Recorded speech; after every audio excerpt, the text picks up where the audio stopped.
آپ کی ٹیم کو انڈیا سے غالباً ایک ہندو صاحب ہوں گے، کیونکہ وہ ہم لکھ رہے ہیں تو وہ اپنے آپ کو، انہوں نے کہا جی ہمارا دھرم جو ہے وہ 5000 سال پرانا ہے اور آپ مسلمانوں نے ہمیں آ کے زبردستی مسلمان کر دیا ہے.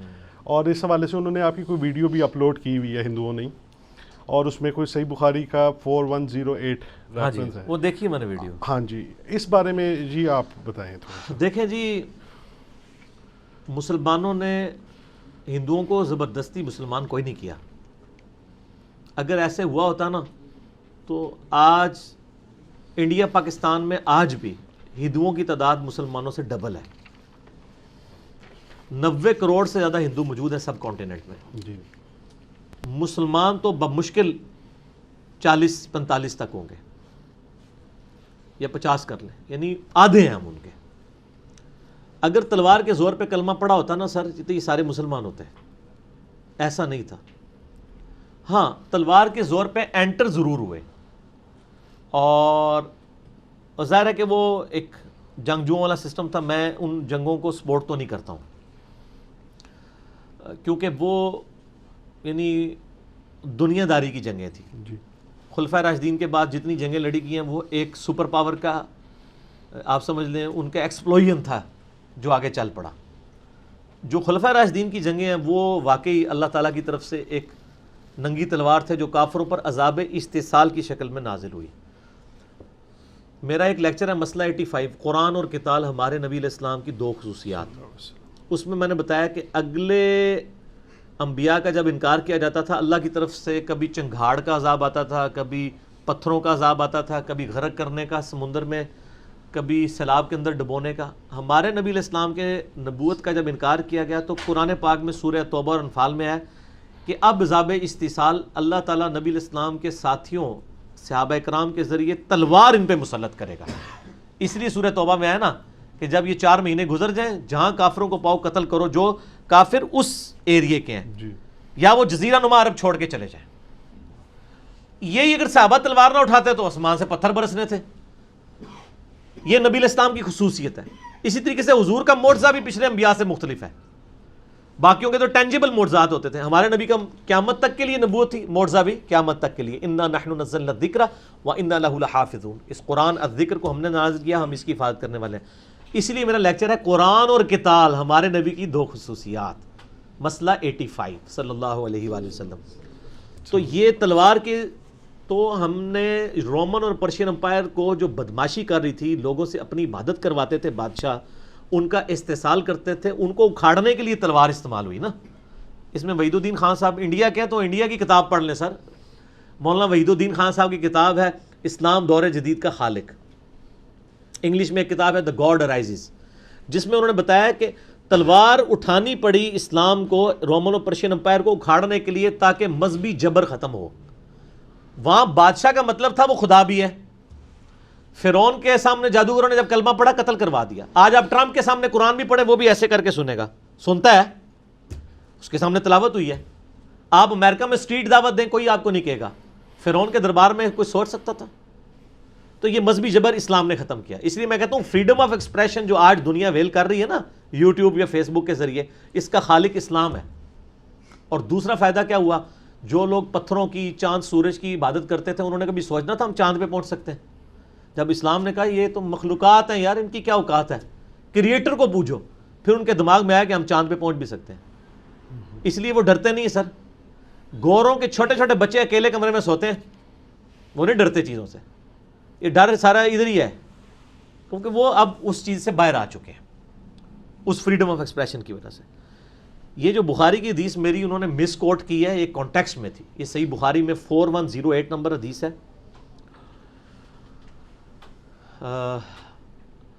حضرت معاویہ رضی اللہ تعالیٰ عنہ جب تحکیم کے مسئلے کے بعد مدینہ شریف آئے، وہاں پہ انہوں نے خطبہ دیا کہ تم میں سے جو کوئی خلافت کے بارے میں خواہش رکھتا ہے اپنا سر اٹھائے، میں اس کے باپ سے زیادہ خلافت کا حقدار ہوں. ابن عمر کی طرف اشارہ کیا انہوں نے. ابن عمر جب مجمع چھٹ گیا تو ابن عمر کو ایک تابعی کہتا ہے آپ نے حضرت معاویہ کو جواب کیوں نہیں دیا؟ یعنی حضرت عمر کی توہین کر رہے تھے. وہ عمر جس نے یرموک میں رومن امپائر گرائی ہے اور شام کے گورنر حضرت معاویہ ان کی وجہ سے ہیں، اور آج وہ یہ کہہ رہے ہیں آ کے. تو حضرت ابن عمر نے کہا میں نے ارادہ کیا کہ میں معاویہ کو ادھر ہی جواب دوں کہ تجھ سے اور تیرے باپ سے زیادہ خلافت کا حقدار وہ ہے جس نے تجھے اور تیرے باپ کو اسلام کی خاطر ان سے قتال کیا تھا، ان کو مار مار کے اسلام میں داخل کیا تھا۔ مار مار کے اسلام میں داخل کرنے سے مراد یہ نہیں ہے کہ ان کو کہا تھا کلمہ پڑھو، اس میں وہ میں نے محاورتاً الفاظ تھے، اصل الفاظ اس کے اندر یہ ہیں کہ تجھ سے اور تیرے باپ سے اسلام کی خاطر جنگ کی تھی، جب تم اسلام کے مخالف بنے ہو تو ان کو جنگ کرنی پڑی۔ تو وہ لوگ یعنی حضرت علی ہوں یا حضرت عمر، وہ تو تم لوگوں کو اس وقت کر چکے ہیں تم سے قتال جب تم دونوں کافر تھے، باپ بیٹا، معاویہ بھی اور ابو سفیان بھی رضی اللہ تعالیٰ عنہما، اور آج تم آ کے کہہ رہے ہو ہم زیادہ خلافت کے حقدار ہیں۔ تو وہ انہوں نے وہ جملہ اٹھایا کہ جی وہ مار مار کے صحابہ بھی لوگوں کو مار مار کے مسلمان کرتے تھے، وہ یہ نہیں، وہ یہ ہے کہ وہ ان کے خلاف کھڑے ہوئے، ٹھیک ہے۔ اگر وہ مار مار کے کرتے تھے تو سر آپ کوئی مار رہا ہے آپ کو؟ آج بھی مسلمان کو ایگزسٹ کر رہے ہیں نا آپ کے ساتھ، کبھی کسی نے تلوار کی نوک پہ کسی کو کلمہ پڑھایا ہے؟ یا ادھر چھوڑ دیں، آپ پاکستان میں آ جائیں، سر پاکستان میں ہزاروں ہندو ہیں، کسی ایک کو بھی ہم نے تلوار کے زور پہ کلمہ پڑھایا؟ حالانکہ سب سے سٹرونگ سٹیٹ اس وقت مسلمانوں کی جذباتی ڈاکٹرائن پہ چلنے والی پاکستان ہے، لیکن کسی کا بھی عیسائی کو کلمہ پڑھایا ہے یہاں پہ کسی نے؟ یہ بالکل جھوٹے دعوے ہیں۔ اگر ایسا ہوا تو، اور پچھلے ہم 100-150 سال سے تو غلامی کی زندگی گزار رہے تھے، پچھلے 300 سال سے، اور سب زیادہ اسلام اسی دور میں پھیلا ہے، تو تلوار کے زور پہ پھیلا ہے؟ ایسا نہیں ہوا۔ تو یہ انہوں نے آؤٹ آف کانٹیکسٹ کوٹ کیا، یہ بالکل کانٹیکسٹ ڈیفرنٹ تھا۔ وہ یہ بتانا چاہ رہے تھے کہ حضرت عمر رضی اللہ تعالیٰ عنہ نے قتال کیا تھا کافروں کے ساتھ اسلام کی خاطر، اور آج تم لوگ اسلام قبول کر کے بعد میں آ کے تو پہلی پوزیشن حاصل کرنا چاہتے ہیں، تو یہ بات غلط ہے۔ اور اس کے ثبوت میں ایک اور حدیث بھی ہے جو میں نے کربلا والے ریسرچ پیپر میں بھی لگائی ہوئی ہے، صحیح مسلم کی ایک حدیث ہے جو 1258۔ حضرت عمر نے خواب دیکھا کہ مجھے ایک مرغے نے ٹھونگیں ماری ہیں 6 نہیں، بس ٹھونگوں کا ذکر ہے، 3 ٹھونگوں کا۔ ان کا میں نے تعبیر اس کی ہے کہ مجھے قتل کر دیا جائے گا، اور اگر میں مر جاؤں تو 6 بندوں سے باہر کسی کو خلیفہ نہیں ماننا۔ اور بخاری میں الفاظ ہیں ان 6 بندوں کے نام بھی، بخاری کی حدیث ہے 3700،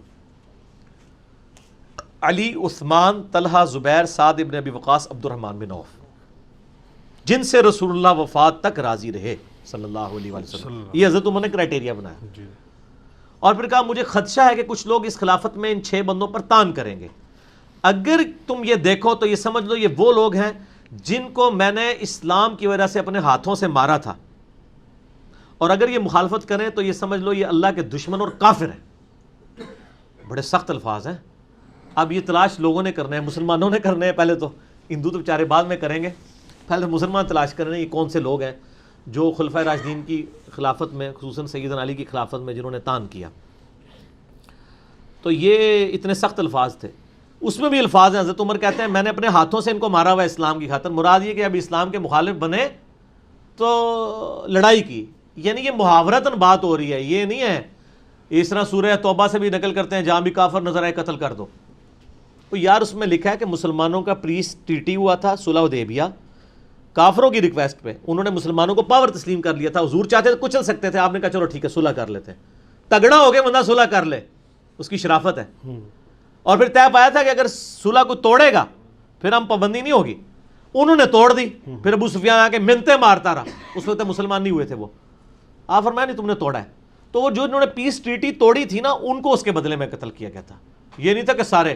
آج بھی سر 125 لاکھ 125 لاکھ 1.25 کروڑ کاپٹک کرسچنز ہیں جو بائی برتھ عربی ہیں، عرب پہ تو 1400 سال سے مسلمانوں کی حکومت ہے، ایون جب یہ انگریزوں کی حکومت آئی ہے تب بھی جو سلطنت عثمانیہ ٹوٹی ہے تو ڈائریکٹ عربوں کے پاس آ گئی ہے۔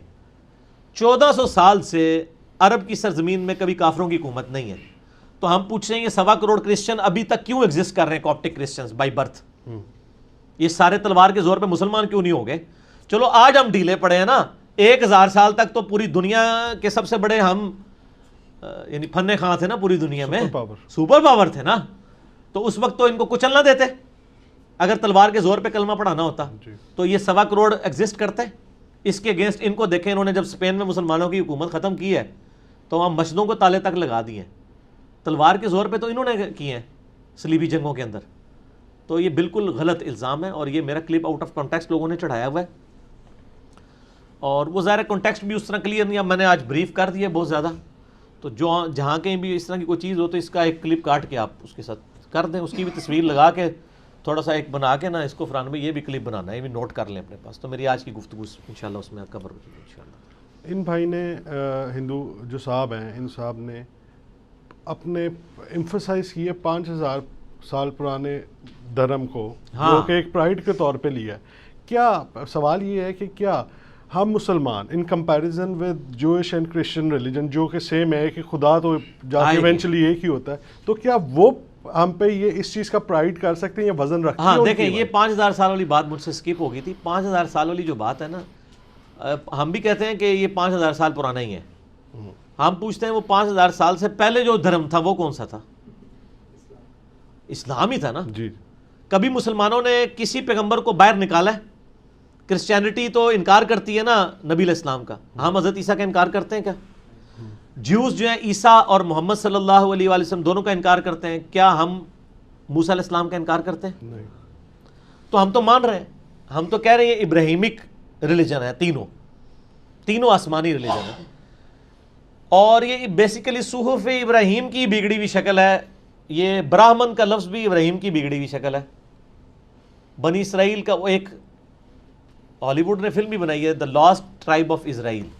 اسرائیل کا ایک قبیلہ گھوم گیا تھا, وہ کہتے ہیں یہ ہندو وہی ہیں. یہ بھی دیکھ لیں, وہ بھی گائے کی بڑی عزت کرتے تھے, یہ بھی گائے کی کافی عزت افزائی کرتے ہیں, اور یہ اپنے مردوں کو جلا دیتے ہیں. وہ گائے کو بھی عزت ہے, موسیٰ علیہ السلام نے جلوا دیا تھا وہ جو بچڑا بنایا ہوا تھا سونے کا. تو باقی یہ سامری جادوگر نے, پرانا تو اسلام ہی ہے. ہم تو کہتے ہیں کرسچنز بھی جب تک نبی علیہ السلام کے انکاری نہیں ہوئے تھے مسلم ہی تھے, یہودی بھی جب تک انکاری نہیں ہوئے تھے مسلم ہی تھے, اور ہندوازم ہو, اگر وہ ہندوازم اپنی کتابوں کو مانے. ڈاکٹر ذاکر نائک نے ایک لیکچر دیا ہے سملیرٹیز بٹوین ہندوازم اینڈ اسلام, ہندو مت اور اسلام میں یکسانیت. اس میں انہوں نے ہندوؤں کی تحقیقات ہی سامنے رکھی ہے نا, آریہ سماج والوں کی. وہ ڈاکٹر ذاکر نائک نے خود نہیں ایکسپلور کی ہوئی ہیں, وہ ان کے اپنے جو ان کے اندر اچھے علماء ہیں انہوں نے وہ چیزیں ہائی لائٹ کی ہیں کہ بھی خدا کا کوئی اسٹیچو نہیں ہونا چاہیے, کوئی تصویر نہیں ہونی چاہیے, ایک خدا کو مانا جائے. ان ساری چیزوں پہ جب پریکٹیکلی ہندو عمل نہیں کر رہے اور انہیں دیوتا بنا لیے ہوئے اپنے چھوٹے چھوٹے, اور پھر ان کی رسپیکٹ کرتے ہیں, پھر ان بتوں کو جناب وہ ضائع کر کے نئے بھی بنا لیتے ہیں, تو وہ خود اپنے ریلیجن پہ عمل نہیں کر رہے نا. اپنے ریلیجن پہ بھی عمل کرتے کم از کم توحید تو ٹھیک ہو جاتی. پھر وہ دیکھیں وہ توحید صحیح معنوں میں آج کس ریلیجن کے اندر پائی جاتی ہے, تو خود اسلام تک پہنچ جاتے ہیں. تو ہم کہتے ہیں کہ آپ سے بھی پرانا جو ریلیجن ہے وہ بھی اسلام ہے. آدم علیہ السلام سے نبی علیہ السلام تک سب کے سب اسلام کے دائی ہیں. نبی علیہ السلام اسلام کے فاؤنڈر بانی نہیں ہیں, بلکہ اسلام کے آخری پیغمبر ہیں. ٹھیک ہو گیا. اسی لیے آپ دیکھتے ہیں کہ مسلمان اپنے آپ کو کبھی بھی محمدن نہیں کہتے, یہ انگریزوں نے ہمارا نام محمدن رکھا ہے. ہم تو مسلم ہیں, ہم شخصیات کے ساتھ اپنے آپ کو منسوب نہیں کرتے, اگرچہ ہمارے ماں باپ سب کچھ قربان نبی علیہ السلام کے اوپر, لیکن نبی علیہ السلام کی یہ تعلیمات نہیں ہے کہ میرے نام کے اوپر کوئی فرقہ کھڑا کرو. ہم تو کہتے ہیں محمدی بھی, ہم یہ تو حنفی شافی مالکی اور فرقہ واریت کے اگینسٹ ہم ایک ٹرم ڈیوائز کرتے ہیں, ادروائز تو ہم محمدی نہیں مسلم ہیں. وَسَمَّاكُمُ الْمُسْلِمِينَ مِن قَبْلُ وَفِي هَذَا, سورہ حج آیت نمبر 78. ابراہیم علیہ السلام نے جو ہے وہ تمہاری پیدائش سے بہت پہلے ملت ابیکم ابراہیم ہوا سماکم المسلمین, تمہارا نام مسلم رکھا تھا اسم کے طور پہ, اور قرآن میں بھی اللہ نے تمہارا نام مسلم رکھ دیا. کیا استاد محترم آپ کے بھی نزدیک حضرت سید عمر رضی اللہ تعالیٰ عنہ کی جو شہادت ہے, کیا وہ اسلامی تاریخ کی پہلی دہشت گردی کہا جا سکتا ہے اس کو؟ میں کہتا ہوں اسلامی تاریخ کی سب سے بڑی دہشت گردی جو ہے وہ حضرت عمر کی شہادت ہے. اس کی وجہ سے پھر جو ایک روب تھا, ایک ڈیٹرنس تھی خلافت کی, جی, وہ پھر قائم نہیں رہ سکی. اسی لیے ہم کہتے ہیں حضرت ابوبکر عمر کی خلافت محفوظہ ہیں, اور عثمان و علی کی خلافتیں جو ہیں خلافت مفتونہ ہیں, یعنی فتنوں کا دور ہے. ان میں ان خلفاء کا قصور نہیں ہے, بلکہ وہ دور ایسا, یعنی لوگوں نے ان کے ساتھ اس طریقے سے وفا نہیں کی جیسے کرنی چاہیے تھی. حضرت عمر کی شہادت کو تو نبی علیہ السلام نے سب سے بڑی دہشت گردی قرار دیا. بخاری مسلم کی حدیث ہے, میں نے کربلا والے ریسرچ پیپر میں بھی ڈالی ہوئی ہے, کہ آپ صلی اللہ علیہ وآلہ وسلم فرمایا میری امت اور فتنوں کے درمیان ایک دروازہ ہے, وہ جب دروازہ توڑ دیا جائے گا میری امت پہ فتنے شروع ہو جائیں گے, اور وہ دروازہ عمر ہے. جی. تو حضرت عمر کی شہادت کے بعد پھر مینجمنٹ اس لیول کی نہیں رہی ہے. یہ تو کافر بھی کہتی ہے نا کہ حضرت عمر کے بعد اگر حضرت علی کو خلیفہ راشد چنا جاتا تو مسلمانوں کو ایک عمر اور مل جاتا. یعنی وہ ان کی مینیجریل سکلز حضرت علی کی بہت ڈومیننٹ تھی. ایون آپ دیکھیں حضرت عمر نے مدینے میں چیف جسٹس کا عہدہ کس کو دیا ہوا تھا؟ حضرت علی کو. چیف جسٹس تو آج نہیں سنبھالا جا رہا سر. سچ ہے. دیکھیں نا وہ ایک سپریم کورٹ کے جج پہ حملہ ہوتا ہے تو D G S P R کی ٹویٹ آ جاتی ہے فوراً ہم کنڈیم کرتے ہیں. ٹھیک ہے, ہم عدلیہ کے ساتھ ہیں. ہر سیاستدان اپنی اپنی حاضری لگوا رہا ہوتا ہے چیف جسٹس کے پاس. سر اس دور کا چیف جسٹس نہیں سنبھالا جا رہا, جبکہ انصاف کا بھی دورہ نہیں ہے. اس زمانے میں جب انصاف ہو تو چیف جسٹس کے عہدے کی آپ کیا سوچ سکتے ہیں؟ جی سیدنا علی چیف جسٹس آف حجاز تھے, مکہ مدینہ یہ پورا ایریا. حضرت ابو درداء اصحاب صفہ میں سے غریب صحابی, وہ رومن امپائر گری تو شام کے اندر ان کو چیف جسٹس حضرت عمر نے لگایا. اور ابن مسعود پتلی پنڈلیوں والے غریب, ایک کاشتکار کا بیٹا, غلام زادہ, اور اس کو آپ نے پرشین امپائر گری تو کوفے میں چیف جسٹس لگا دیا. اور کوفہ حضرت عمر نے سب سے بڑی فوجی چھاونی بنائی تھی, جس طرح آج کل واہ کینٹ ہے ہماری اس لحاظ سے کہ سارا اسلحہ والا وہاں پہ, کیونکہ کوفہ ایک سینٹرل پوائنٹ تھا. وہاں سے رومن امپائر کی تو کمر ٹوٹ چکی تھی یرموک کے بعد, لیکن ابھی بھی کچھ علاقے رومن امپائر کے پاس تھے. خطرہ رہتا تھا کہ وہ حملہ نہ کریں, تو ان کے حملے کو روکنے کے لیے مدینے سے تو رسل بھیجنا بہت دور تھا رسد. تو کوفہ ایک مرکزی شہر تھا جہاں سے سارے علاقے کنٹرول ہو سکتے تھے. اسی لیے کوفے کو مرکزی حیثیت دی حضرت عمر نے. اور پھر حضرت علی کے دور میں تو جو دارالخلافہ ہی کوفے شفٹ ہو گیا, اس لیے بڑے بڑے صاحب کوفے سارے شفٹ ہو گئے. اس لیے آپ کو پھر کوفیوں کا بڑا ڈومیننٹ فیکٹر ملتا ہے بعد میں فقہاء میں بھی, محدثین میں بھی, کیونکہ بڑے بڑے صاحب جب وہاں شفٹ ہو گئے تھے تو پھر خود بخود علم شفٹ ہو گیا. عمار بن یاسر وہاں تھے. وہ بخاری میں نہیں آتا کہ ایک بندہ ابو درداء کو ملنے شام جاتا ہے. دیکھیں جب ہم آپ کو پوری اسلام کی تاریخ بتاتے ہیں تو آپ کو ایک ایک حدیث فٹ ہوتی ہوئی نظر آئے گی.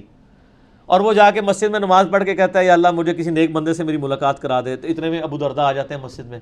وہ کہتے ہیں حضرت میں نے ابھی دعا کی تھی کوئی نیک بندہ ملے, تو میں اتنی دور سے عراق سے سفر کر کے شام کا آیا ہوں, کوفے سے شام. تو کہا کس لیے آئے ہو؟ علم حاصل کرنے کے لیے. تو انہوں نے فرمایا کہ کیا کوفے کے اندر عمار بن یاسر موجود نہیں ہے, جن کی زبان کو اللہ تعالیٰ نے نبی علیہ السلام کی مبارک زبان سے شیطان سے پناہ دی ہوئی ہے؟ تو انہوں نے کہا ہاں موجود ہے. پھر انہوں نے کہا کیا حضور کے رازداروں میں سے ایک رازدار حذیفہ ابن یمان نہیں کوفے میں موجود؟ ان کا موجود ہے. پھر کہا کہ نبی علیہ السلام کے سفر و حضر میں آپ کی مبارک جوتیاں اٹھانے والے صاحب النعلین ابن مسعود رضی اللہ تعالیٰ عنہ, کیا وہ موجود نہیں ہے؟ ان کا یہ اتنے 3 بڑے بڑے صاحب موجود ہیں, تم شام میں علم حاصل کرنے کے لیے آئے ہو. اچھا اس سے یہ آپ اندازہ کریں کہ صحابہ میں عاجزی کتنی تھی. یہاں تو ایک مولوی دوسرے کے پاس ریکمینڈ نہیں کرتا, وہ کہتا ہوتے آئی جائے لے کل کتنے لینڈ چلے. یہ فرق دیکھیں سر. جی جی. اور یہ حوصلہ آپ نے اس دور میں کسی بندے میں دیکھا ہے تو یہ بندہ ہے اللہ کے فضل سے. کبھی گامدی صاحب کی بات ہوتی ہے تو میں کہتا ہوں یار یہ مسئلہ جا کے گامدی صاحب سے ڈسکس کریں. ٹھیک ہے, کبھی حدیث کا کوئی پرابلم آتا ہے تو میں کہتا ہوں جا کے غلام مصطفیٰ ظہیر صاحب سے سند پہ ڈسکشن کریں, ان کی فیلڈ ہے. تو ہم تو حوصلہ رکھتے ہیں اللہ کے فضل سے. ہم صحابہ کرام کے اس پیٹرن کو فالو کرنے والے ہیں کہ جس کی جو ایکسپرٹیز ہے اس کو آپ ایڈمائر کریں, ٹھیک ہے, اور اس کی وہ تعریف کریں. تو یہ صحابہ کرام میں حوصلہ تھا. تو سیدنا عمر رضی اللہ تعالیٰ عنہ کا ایک ویژن تھا, اور انہوں نے دیکھیں اس ویژن کے اوپر کس طریقے سے چیزوں کو یعنی کنٹرول کیا تھا کہ میرٹ کے اوپر لوگ لگائے ہوئے تھے. پھر اس سے بڑی بات تھی کہ 4 سال زیادہ گورنر نہیں رہنے دیتے تھے, کہیں وہ اپنی پارٹی نہ بنا لیں. 4 سال کے بعد چینج. سعد ابن ابی وقاص نے پرشین امپائر قادسیہ میں گرائی ہے. عمر سیریز میں دیکھیں, حضرت عمر نے 4 سال پورے ہیں واپس بلا لیا, نہیں بس مدینے میں آؤ. وہ کہہ سکتے تھے میں نے فتح کیا ہے, میری قربانی ہے. سر یہ ریٹ آف دی گورنمنٹ تھی, کسی کی مجال نہیں تھی کہ وہ سماوتات تھی. اسی تو کہا گیا نا قتل کر دیا جائے گا جو امیر المومنین کے خلاف بغاوت کرے گا, کیونکہ یہ سماوتات چل نہیں سکتا.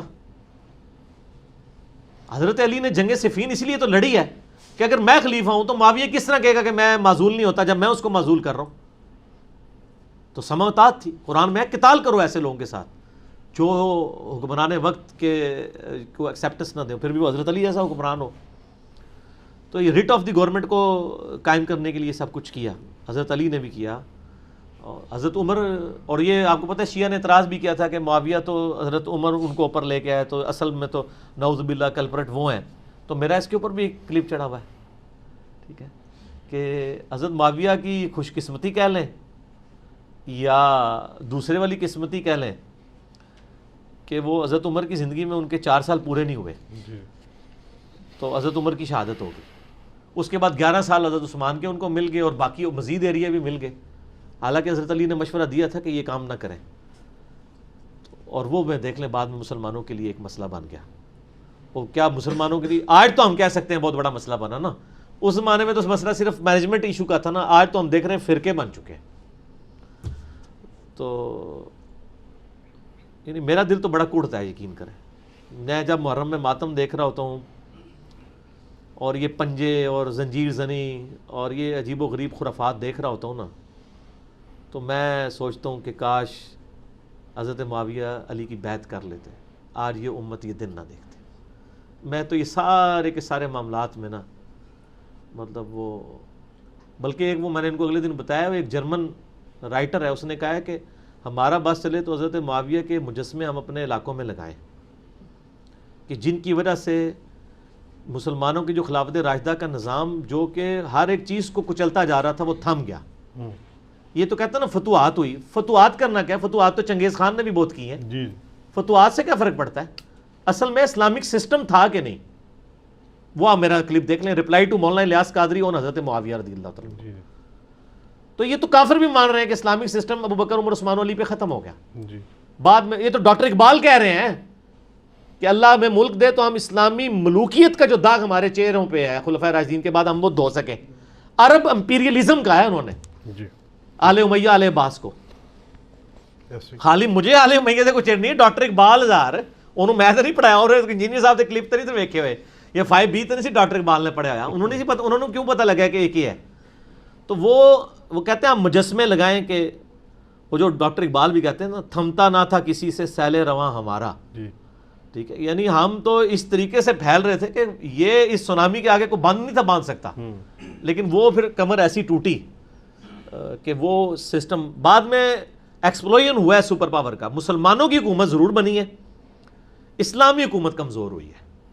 خلفائے راشدین تک اسلامی حکومت بھی تھی اور مسلمانوں کی حکومت بھی تھی, اگرچہ مسلمانوں کی حکومت اس کے بعد ملٹی پلائی ہوئی ہے لیکن اسلامی نہیں رہی ہے. اسی وہی محلات بننے شروع ہو گئے, وہی عیاشیاں شروع ہو گئیں, وہی عورتیں, وہی لونڈیاں, اور وہی سارا پورا سسٹم شروع ہو گیا ملوکیت والا, بادشاہت والا.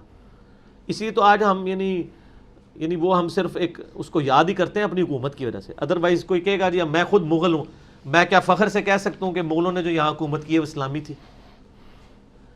ٹھیک ہے, اور ہمارے ہی پرکھ تھے ٹرک بھی, یعنی سلطنت عثمانیہ میں سے یہ نکلے ہوئے نا, اور ٹرکی بھی ہلاکو خان کی ساری آگے سے اولاد. کیا وہ ہم فخر یہ کہہ سکتے ہیں کہ سلطنت عثمانیہ جو اسلامی تھی؟ نہیں, مسلمان تھی, اسلامی نہیں تھی. اسلامی نظام تو پھر وہ گراوٹ کا شکار ہی ہوا ہے خلفائے راشدین کے بعد. آپ کی اس جرأت اور بے باکی کی جو خصوصیت ہے اس کو ایک فضیلت پچھلے بزرگوں پہ ویسے ہی حاصل ہو چکی ہے کہ ان کے 500-700 سال پرانے جو بزرگ ہیں ان کی تو تصدیق کے اوپر جھگڑے ہو رہے ہیں نا کہ انہوں نے یہ کہا یا نہیں کہا. آپ کی تو انشاءاللہ ٹیکنالوجی جو ہے وہ تصدیق کرے گی. کوئی بالکل ٹیکنالوجی بھی تصدیق کر رہی ہے, اور دوسرا یہ ہے کہ آپ کو پرانے راویوں کے بارے میں نا جرح و تعدیل کے اپوزٹ کامنٹس ملتے ہیں. جی کوئی کہتے ہیں یہ تھا, کوئی کہتے ہیں وہ تھا. سر ہماری ویڈیوز جب لوگ دیکھیں گے لوگوں کو پتہ چل جائے گا وہ کیا تھا. جی ابھی پتہ چل رہا ہے, جو کلپ چڑھاتے ہیں نا اس کے نیچے جب لوگ ان کی کمنٹس میں کلاس لیتے ہیں نا, وہ کمنٹس تک ڈیلیٹ کر کے بلاک بھی کرنے پڑ جاتے ہیں ان کو. تو وہ اللہ کا شکر ہے, اصل میں لوگ اب گھاس کھانا چھوڑ گئے. بہت عرصہ گھاس کھلائی ہے نا جی. ہر عروج کو زوال آتا ہے سر. بے شک جیسے انہوں نے عروج پایا ہے اور اسلام کے ساتھ جو کچھ کیا ہے اس ایک خاص طبقے نے, تو اس کو بھی تو زوال آنا تھا نا. آہیں مظلوموں کی سنی جانی تھی نا, اور بڑے رائٹ ٹائم میں. اور اس سے آپ دیکھیں اس میں آپ کو کوئی عددی یعنی طاقت کی ضرورت نہیں ہے. اس میڈیا نے ایک بندے کو اس طرح 1 مین آرمی بنا دیا ہے کہ ایک جناب 15x50 کے ہال کے اندر بیٹھ کے 70-80 یا 100 بندوں کے سامنے بیٹھ کے بات کر رہا ہے اور ساتوں بر اعظموں میں لاکھوں لوگوں تک وہ بات پہنچ رہی ہے. یہ تو سوچ بھی نہیں سکتے نا. یہ لکھا ہوتا ہے 10x10 کا کمرہ نہیں ہے یہ ناپیا میں کئی دفعہ 15x50 ہے. میں بھائی قالین دے پیسے بھرے نے مجھے پتا ہے 10x10 کا کمرہ نہیں ہے, بڑا مہنگا قالین پیا ہوا تھے. یہ 15x50 ہے. ٹھیک ہو گیا جی 15.5. عثمان بھائی کہہ رہے 15.5. آخر میں 2 لیکچرز اپنے کوٹ کروں گا. مسئلہ نمبر 101 ہے خلافت و ملوکیت صحیح مسئلہ خروج اور فکر حسین حق پرستی کی علامت ہے, جس میں نے اہل تشیع کا مقدمہ اہل سنت کی عدالت میں پیش کیا. اور دوسرا لیکچر ہے مسئلہ نمبر 162A مولا علی علیہ السلام کے 5 خطبات نہج البلاغہ سے ان کی روشنی میں خلافت راشدہ کے 30 سال, جس میں مولا علی کے 5 خطبات پیش کیے ہیں. سنیت کا مقدمہ اہل تشیع کی عدالت میں پیش کیا. یہ 2 لیکچر ضرور سنیں. اور سر ہمارا ایک ریسرچ پیپر بھی تو ہے نا. ٹھیک ہو گیا نا جی. یہ میرے بھائیوں میرا ریسرچ پیپر ہے واقعہ کربلا کا حقیقی پس منظر. 72 صحیح الاسناد احادیث کی روشنی میں اہل سنت کی مین سٹریم کی کتابوں بخاری, مسلم, ابو داؤد, ترمذی, نسائی, ابن ماجہ, اکثر احادیث بخاری اور مسلم سے ہیں. 200 روایتیں میں نے جمع کی ہیں. اردو میں بھی, عربی میں بھی. پہلے عربی میں لکھا ہے, پھر اردو, پھر انگلش, پھر ہندی, فارسی اور بنگالی میں بھی کام ہو رہا ہے. PDF تو اویلیبل ہے فری ہماری ویب سائٹ ahlsunnatpak.com پہ. 72 کا ٹائٹل میں نے شہدائے کربلا کی نسبت سے لکھا, ورنہ حدیثیں اس میں کتنی ہیں 200. مثلا 33 نمبر پہ غدیر خون کی حدیث کے 8 طرق میں نے جمع کیے ہیں. تو اس طرح 200 روایتیں ہیں. یہ میرے بھائیوں جب آپ ریسرچ پیپر پڑھیں گے نا, مفت ڈاؤن لوڈ کریں ahlsunnatpak.com میں, بکس اینڈ ریسرچ پیپرز میں جائیں, اور اس کو پڑھنے کے بعد آپ کو اندازہ ہو جائے گا کہ حقائق کیا ہیں. خلفائے راشدین کون ہیں وہ پتہ چلے گا. شہادت عثمان کے جعلی اسباب نہیں, اصلی اسباب آل امیہ خود. اور یہ ایک عبداللہ ابن سبا نے مت مار دی تھی, میں نے بخاری مسلم سے بتایا اصل اسباب کیا تھے. جنگ جمل صفین نہروان پہ مولا علی کی حقانیت, اور صلح حسن اور اس کی شرائط, حضرت معاویہ کے دور ملوکیت, یزید کی ولی عہدی, اور اس کے بعد سیدنا حسین کی شہادت. یہ سب کچھ کور ہے, کامنٹس کے ساتھ نہیں, صرف حدیثیں ہیں. جھوٹی تاریخ آل امیہ اور آل عباس کی حکمرانوں کی لکھوائی بھی نہیں ہے. ٹھیک ہے جی. یہ صحیح الاسناد احادیث ہیں الحمدللہ, اور دور حاضر کے بڑے بڑے محدثین کی تحکیم لگی ہوئی ہے. شیخ زبیر علیزئی, شیخ البانی, شیخ آرنوت, شیخ سلیم اسد, غلام مصطفیٰ ظہیر اور باقی محدثین کی تحکیم ہے. آپ اس کو فری ڈاک بھی اپنے گھر منگوا سکتے ہیں الحمدللہ. ہماری تو آج کل ایوریج ماشاءاللہ 70 کے قریب ڈاک روزانہ کی جا رہی ہے فری. ایک کاپی ہم فری دیتے ہیں. زیادہ منگوانی ہو تو نو پروفٹ نو لاس پہ آپ رابطہ کر سکتے ہیں, پھر ہم باقی اکیڈمی کے خرچے میں اپنے پیسے ڈال لیتے ہیں اس حوالے سے. یہ آپ ڈاک میں یہ اور باقی ریسرچ پیپر منگوانے کے لیے ہمارے عثمان بھائی سے رابطہ کریں. ان کا نمبر ہے 0321 59000162. ٹھیک ہے, باہر سے کریں گے تو +92 321 59000162 0321 59000162. لیکن کال کی ٹائمنگ ہے صبح 9 سے لے کر 12:30 تک. یہ آج کل کر لیں ذرا, پہلے آ گئی زور, اور شام کو عصر سے مغرب. اس کے علاوہ ان کو تنگ نہ کریں, ان کو ویسے موبائل بند بھی رکھتے ہیں یہ, تو اس کے علاوہ رابطہ نہ کریں. ان اوقات میں کریں.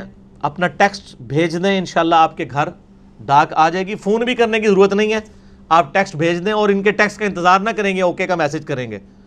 ان کے موبائل میں جب میسج آ گیا تو انشاءاللہ پوری ذمہ داری سے کریں گے. ہوتا یہ کہ ڈاک بھیجتے ہیں نا, تو کئی لوگوں نے پہلے ڈاک منگوانے کا ان کو ایکسپیرینس نہیں ہوتا, ان کے علاقے میں ڈاک آتی نہیں ہوتی, وہ صرف ڈاکخانے تک آتی ہے. تو آپ اپنے ڈاکخانے سے رابطہ کریں. جب بھی ایڈریس لکھیں, پورا نام, موبائل نمبر, ایڈریس اور پاس کسی فیمس جگہ کا لکھیں کہ اس کے قریب واقع ہے, تاکہ ڈاک پہنچے. ہم بڑی ذمہ داری سے بھیجتے ہیں, بعض کا 2 دفعہ بھی بھیجنی پڑتی ہے. عموماً 95% ڈاک صحیح پہنچ جاتی ہے, بعض کا لیٹ بھی ہو جاتی ہے, اور اس کی وجہ ہمارے ڈاک کا نظام ہے. بعض اوقات وہ یعنی حالانکہ ہم موبائل نمبر لکھتے ہیں کہ چلو یار آج کل تو موبائل اتنا سستا ہے, وہ ڈاکیا خود فون کر کے پوچھ لے کہ حضرت کہاں ہیں آپ, تو لیکن اتنی بھی زحمت گوارا نہیں لوگ کرتے. تو اس لیے جو لوگ گاؤں میں رہتے ہیں اور ان کی شہر میں واقفیت ہے, اور کوئی دکان شہر میں موجود ہے ان کے کسی دوست کی, تو بجائے اپنے گھر کا ایڈریس دینے کے نا, وہ شہر ایریا کا ایڈریس دیا کریں. ہمیں بڑی تکلیف کاٹنی پڑ رہی ہے, اور یہاں پہ یعنی ہمارے 3-4 بھائی ہیں, ہمارے ابرار بھائی ہیں, ملک محمد علی بھائی ہیں, عثمان بھائی ہیں, یہ بڑی یعنی, اور ندیم ریاض بھائی ہیں, یہ بڑی یعنی تکلیف کاٹ رہے ہوتے ہیں. پورا دن بیٹھ کے بیچارے ڈاکیں لکھتے رہتے ہیں, پھر وہ ویریفائی کرتے ہیں, بعض کا نہیں مل رہی ہے. میں اتنی ساری باتیں کر رہا ہوں, مجھے پتہ ہے یہ 5B کی وجہ سے وہ کتنے لوگ اس کے انتظار میں رہتے ہیں. تو اس لیے مہربانی کریں. باقی ریسرچ پیپرز بھی، اذکار کارڈ بھی فری آئیں گے، آپ رابطہ کر لیا کریں. اللہ تعالیٰ سے دعا ہے جو حق بات میں نے کہی اللہ تعالیٰ ہمارے دلوں میں راسخ فرمائے. اگر جذبات میں میرے منہ سے کوئی بات نکل گئی تو اللہ تعالیٰ ہمارے دلوں سے معاف کر دے اور ہمیں معاف بھی کر دے، اور ہمیں کتاب و سنت کی تعلیمات پر عمل کر کے دوسرے بھائیوں تک پہنچانے کی توفیق کتاب فرما دے. ایک بار ذرا جھوم کے کہہ دینا، نہ میں وابی نہ میں بابی، میں ہوں مسلم علمی کتابی. ٹھیک ہے جی. سبحانک اللہم و بحمدک، اشہد ان لا الہ الا انت، استغفرک و اتوب الیک، وما علینا الا البلاغ المبین. جزاکم اللہ خیرا.